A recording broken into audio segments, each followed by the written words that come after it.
கோயம்புத்தூர் பக்கத்தில் இருக்க மறையூர் போகிறவங்க பார்க்க வேண்டிய முக்கியமான இடங்களை இந்த வீடியோவில் நம்ம பார்க்கலாம். மறையூர் கோயம்புத்தூர்லேருந்து வெறும் 3 மணி நேரத்துலேயே ரீச் பண்ணிடலாம். மறையூரில் எந்த சைடு திரும்பினாலும் ஆறும் அருவியும் காடும் கண்ணுக்கு குளிர்ச்சியாக இருக்கும். இந்த மறையூரில் அப்படி என்னதான் டூரிஸ்ட் அட்ராக்ஷன்ஸ் இருக்குன்னு பார்க்கறதுக்கு முன்னாடி முதன்மையான தமிழ் மக்களுக்கு வணக்கம். நான் தமிழ் எல்லாத்துக்கும் பெரிய ஹாய். மறையூரில் நம்ம பார்க்க போகிற ஃபர்ஸ்ட் இடம் மறையூர் வாட்டர் ஃபால்ஸ். அந்த வாட்டர் ஃபால்ஸில் நல்லா ஆட்டம் போட்டு அப்படியே ஒரு ஜீப்பை ஹையர் பண்ணி நம்ம பழனி மலை வியூ பாயிண்ட்டுக்கு போகலாம். பழனி மலை வியூ பாயிண்ட்டை முடிச்சுட்டு அப்படியே கீழே வந்தால் எரச்சில்பாறை வாட்டர் ஃபால்ஸை முடிச்சுட்டு அப்படியே நம்ம ரோடு எடுத்தோம்னா ஃபுல் அண்ட் ஃபுல்லாக சந்தன மரக்காடு. அந்த ஃபாரஸ்ட்ல பீஸ்ஃபுல்லாக ஒரு டிரைவை முடிச்சுட்டு மறையூர் எதுக்கு ஃபேமஸ்னா நாட்டு சர்க்கரைக்கு. அது எப்படி செய்கிறாங்கன்றதை நம்ம டேரெக்டாக போய் பார்த்து அங்கே ஃப்ரெஷ்ஷாகவே வாங்கிக்கலாம். இது எல்லாத்தையும் முடிச்சுட்டு நம்ம போக போகிற இடம் லக்கம் வாட்டர் ஃபால்ஸ்.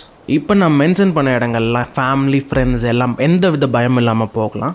இதை தாண்டி நிறைய ஹிடன் ஜெம்ஸும் மறையூரில் இருக்குது. அதுவும் வேணும்னா கமெண்ட் பாக்ஸில் சொல்லுங்கள், கம்மிங் வீடியோஸில் போடுறேன். இது மாதிரி நிறைய இன்ஃபர்மேஷன் வீடியோவுக்கு அந்த ஃபாலோ அண்ட் சப்ஸ்கிரைப் பட்டனை தட்டி விட்டு போயிட்டே இருங்க. நாங்கள் பாட்டுக்கு போயிட்டே இருப்போம்ல.